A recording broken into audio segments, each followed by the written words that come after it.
Hey guys, it's Jackson, and I'm coming back at you guys. I'm doing a VOD review of round 11 on stream at NAIC between McConey and Lucas. I have skipped game 1 here as McConey did donk Lucas, and just hopping into game 2 here.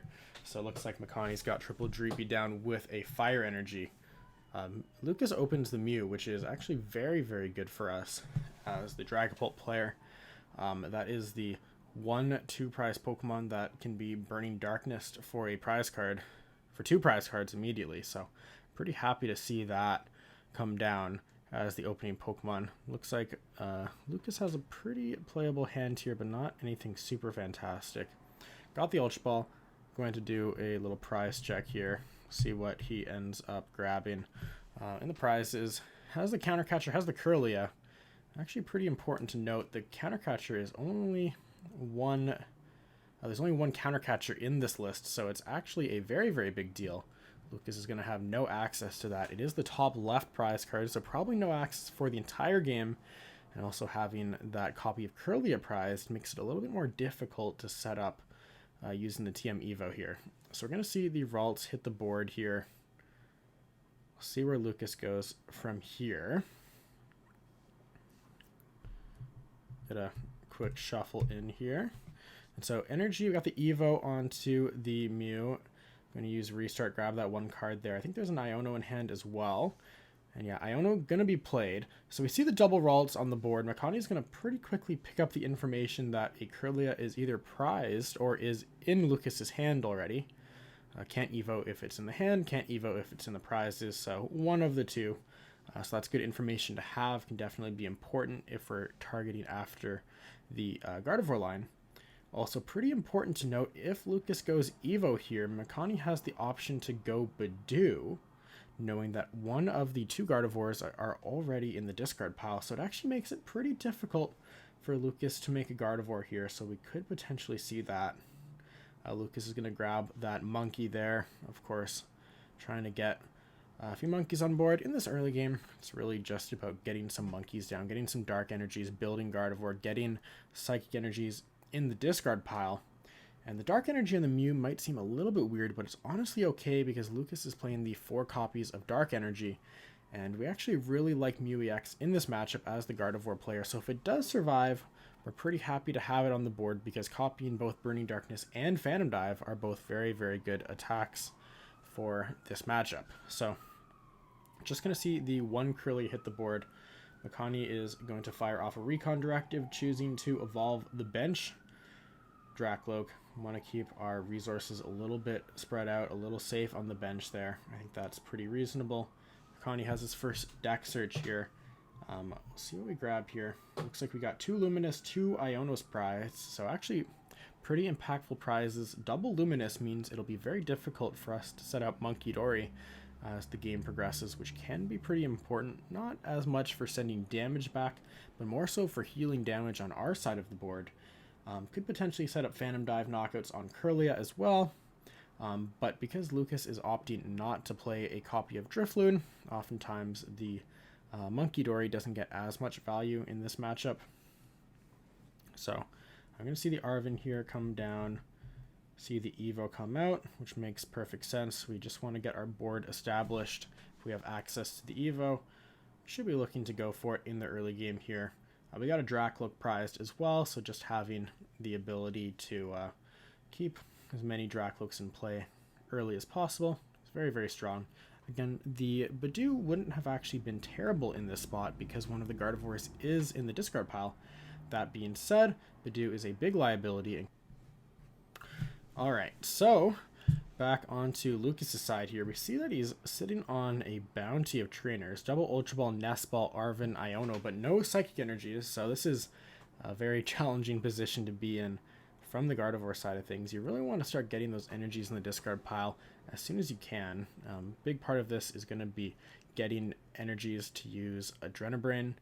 Because Lucas has a Pokemon with free retreat in the active as well, also pretty important to note that Lucas does not really have the ability to Psychic Embrace retreat. so it limits his total damage output. He's choosing not to Ultra Ball for a Gardevoir here, knowing that if he makes the Gardevoir, it's likely just a boss target and can't really use Psychic Embrace this turn. He's going to be shuffling 2 Ultra Balls to the bottom off the Iono, so his ability to discard Psychic Energies is severely limited. Does pick up a Vessel, though, is able to discard 1. We'll be able to get that first Dark Energy onto a Munkidori, which is very, very important.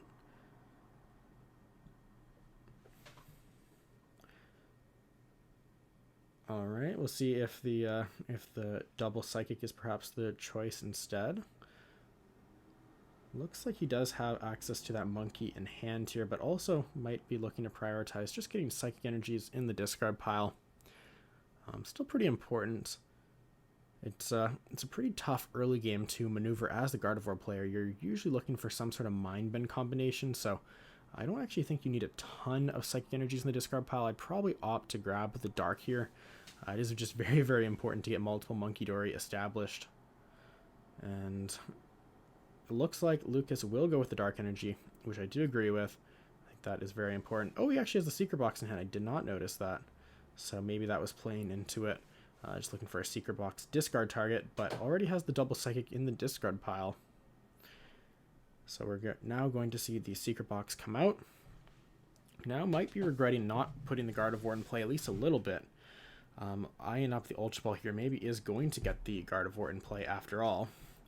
Typically, you don't want to aggressively put a Gardevoir in play if you can't really do anything with it, but because of the Mew EX open, McConey already has access to a 2-prize KO if he wants it. So putting the Gardevoir in play aggressively isn't that bad. That being said, if it gets KO'd, Lucas will be in a little bit of a difficult spot needing to find Candy Guardy, whereas if he doesn't evolve, McConey going boss KO Kirlia doesn't really do as much. But now that we have these energies in the discard pile, definitely looking to get something going here. Alright, so we are going to see this Ultra Ball come down, discarding Monkey and the Artisan here, getting that Gardevoir. And we will see where it goes from here.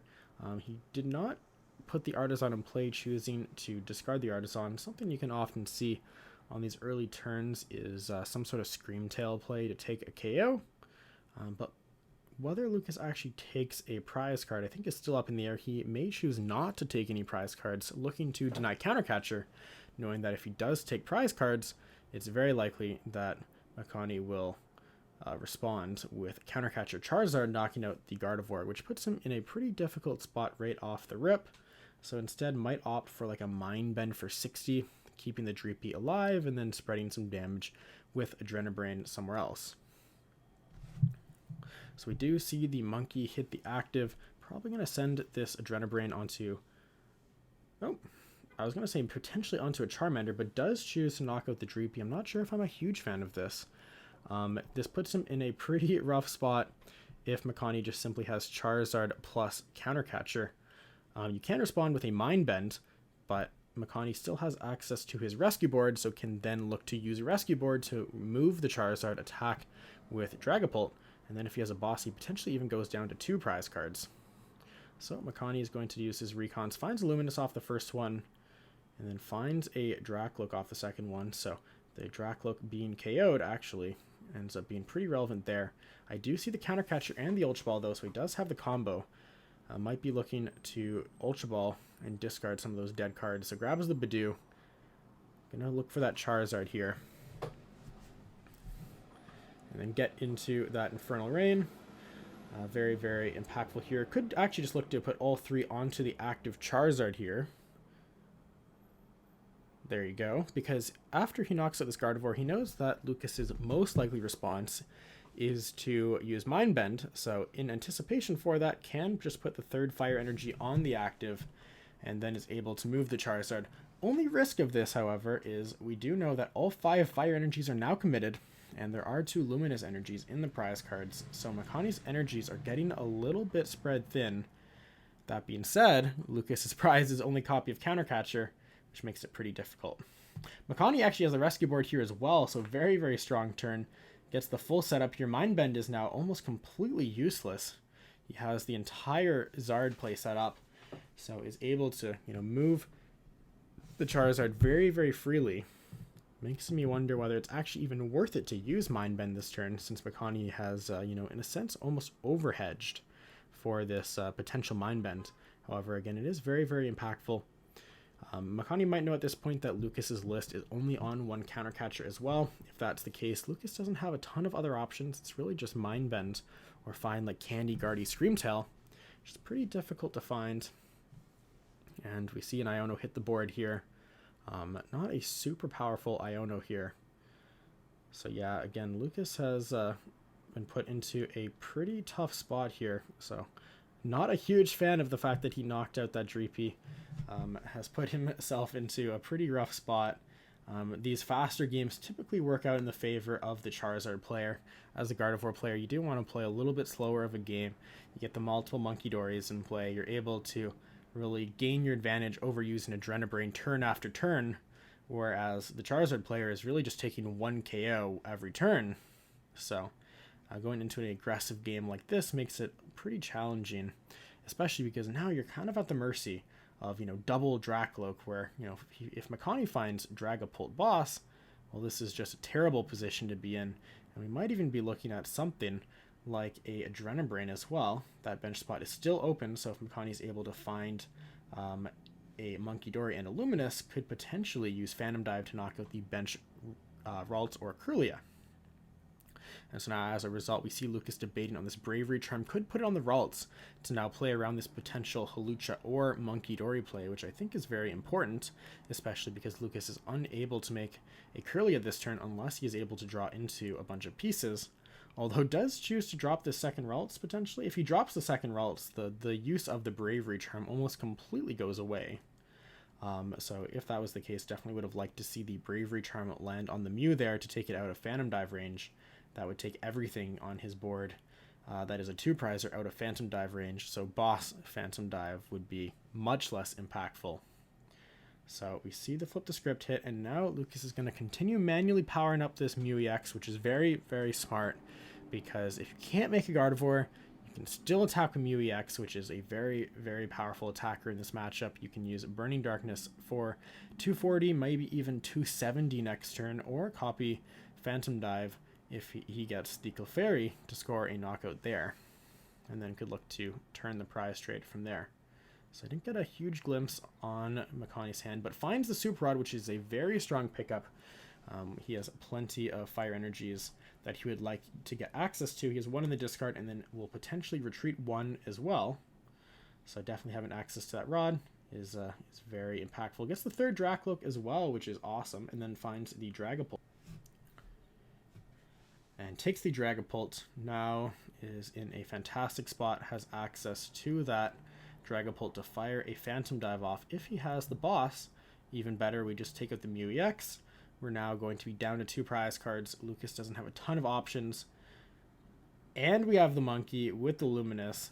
Now this is just fantastic. Of course, very, very good that Lucas put that Bravery Charm on the Ralts. Otherwise, this game would be all but over with a KO on both the Ralts and the Monkey Dory. So McConey now looking at playing this Arven. This Arven is going to be pretty low value. I mean, there's not really much to grab here. Could opt to grab something like the Unfair stamp for next turn. And there we see it. We got the stamp for next turn. We know that Lucas is out a few Ionos, and we don't really have any great pickups. We have all of the Dracloaks we could ask for. We don't have the fire energies to make a second Charizard. So just grabbing the stamp to secure some draw power for the long term, as well as pressuring Lucas if he takes a KO, forcing him to find a lot of different pieces. And we are going to take out the only Monkey Dory in play if we choose to use Phantom Dive, so leaves Lucas with not a ton of options. Lucas is on 5, and he can kind of turn that prize trade by getting multiple Monkey Dories down. But if we continuously pressure the Monkey Dories, there's not really a huge way for him to, take two prize knockouts and then take a 1 prize knockout with Monkey Dory.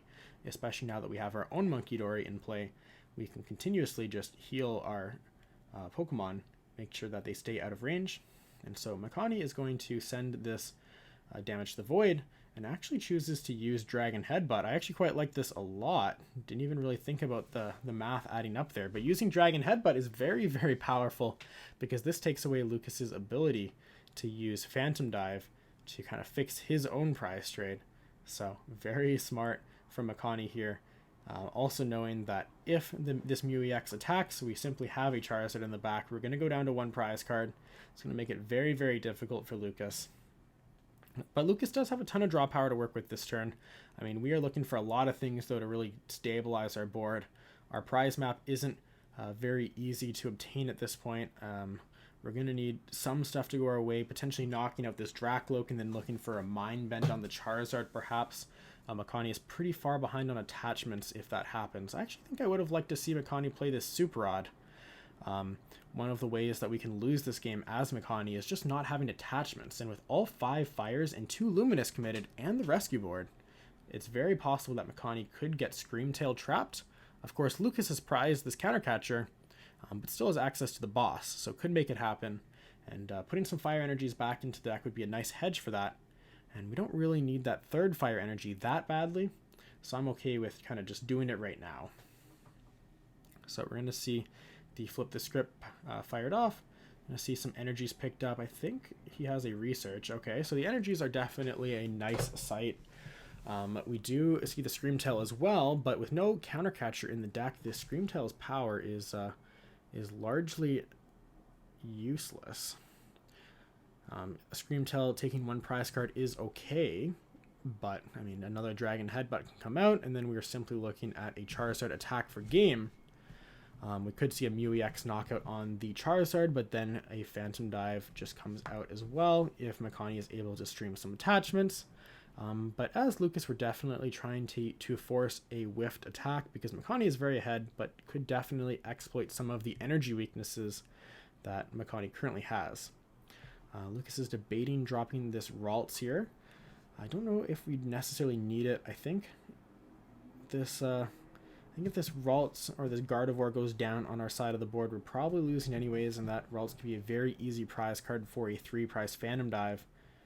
So definitely okay with not doing that. And I see the energy switch hitting the board here. I love this from Lucas, getting that Monkey Dory set up, going for a Mind Bend, potentially maybe with the Clefairy, if he's eyeing up the Clefairy to take a knockout with that 1-prize Pokemon. Just Mind Bending for 60 is likely not going to be good enough, because McConey can simply send 30 of that 60 back from the Adrenabrain, and then can, either evolve and then take a KO, or could potentially even just retreat into Charizard, Super Rod, 3 fires back, take a KO. So definitely puts Lucas in a pretty rough spot. Definitely looking for that Clefairy, because again, we want to target those attachments down. McConey is pretty far behind on attachments on the Dragapults, and of course Lucas does not know that McConey is holding the Super Rod. However, he does know that McConey is holding the Unfair Stamp off of the Arven last turn, so the one downside of taking the KO is playing into that Unfair Stamp, but at some point you do have to take the KOs, and we really need to target those attachments down to make a comeback in this one. So we're going to see Lucas look through some discard piles here, trying to figure out what the win condition is here. I mean, it's a pretty tough spot to be playing from, but I really think the root cause of this really was taking that first prize card.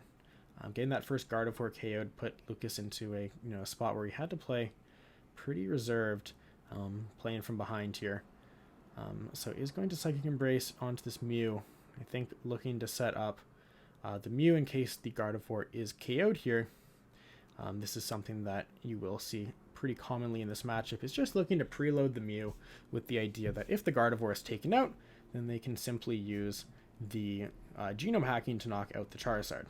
This will typically be a very strong play if the prize trade is closer. The only problem with this is that this play doesn't work as well when fighting from behind, because even though Lucas can take 2 prizes back on the Charizard, the Mew EX is very weak. His only Bravery Charm that he plays is committed to the Gardevoir, so simply a Phantom Dive will take the KO. And so now we do see the Clefairy hit the board. We're taking the Monkey Dory KO, so very, very important there. Now McConey actually does get full value from this Super Rod, which is great. So I would actually love to see a second Charizard hit the board if we are able to. A second Charizard would be, I think, pretty close to a checkmate position if we're able to do it. McConey's going to play this Nest Ball. I think eyeing up potentially the Fez. Fez is okay to have in this spot because there's just not a ton of Monkey Dories in play. There's not a ton of counter catcher exploits to be had. So getting Fez down can just mean that you're actually able to stream your attackers, which at this point, if you stream your attackers, you're winning the game. So prioritizing your draw, getting that full double recon Fez is very, very important. Although it looks like he's potentially failed. Yeah, it looks like he's failed the Nest Ball. So actually opting not to grab the Fez. I think grabbing the Fez here would have been okay. Oh, actually just looks like he already has the Fez in hand. So there you go. And then plays the Stamp. So yeah, getting all those fires into the deck, getting the Fez on board, seeing 5 fresh cards. We have double recon, we have Fez, we have the world here. If we can make Charizard, we're feeling really, really good. Our only lose con at that point would really be something getting trapped. So again, it's really good to get those energies back into the deck. But I do want to make a second attacker, or at the very least get an energy attachment on Dracloak, expecting this Mew EX to come and take 2 prizes on our Charizard next turn. Making the second Charizard also plays around a potential Mind Bend play. If Lucas makes a second Monkey Dory and we knock out the active, he could potentially force 3 KOs. I think on McConey's side, he would love to just find a knockout on the Gardevoir if possible. Severely it reduces his options. And there is the boss and the candy. So we're really just looking to find that Charizard now. If we can find that Charizard, we're feeling great. And we don't find it yet, but we got 2 recons to work with. Going to be a Luminous here, and then the second one, there's the Ultra Ball. Gonna grab that very quickly. So now that we have that Ultra Ball, we are going to Ultra Ball away double Buddy Poffin, the best Ultra Ball targets, make that second Charizard.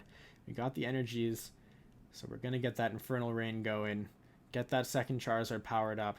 We got some more energies in hand that we could potentially work with. Would love to see one energy hit a Dracloak or the Fez. I'm actually thinking the Fez is probably the best choice for an energy here because Charizard's going to knock out whatever's in front of it. But potentially Lucas could go for like a Miracle Force or even like a Mew EX copy Cruel Arrow play. So having the energy on the Fez could play around that potential Counter Catcher Iono type of play. So I'd love to see the Fez get an energy here. So we see the boss onto that, and then we just see the KO. So yeah, I think I would have liked to see an energy hit the Fez. I do understand keeping the energies around because they're more flexible, but if the Iono doesn't hit, we had a Luminous and a Fire. So now, but we have set up the double Zard board. Lucas has a counter catcher prized, so it is, effectively a checkmated board. So definitely a very, very clean game there from McConey. So hope you guys enjoyed that. If you want me to do more of these style of VOD reviews, please let me know. And I will talk to you guys soon.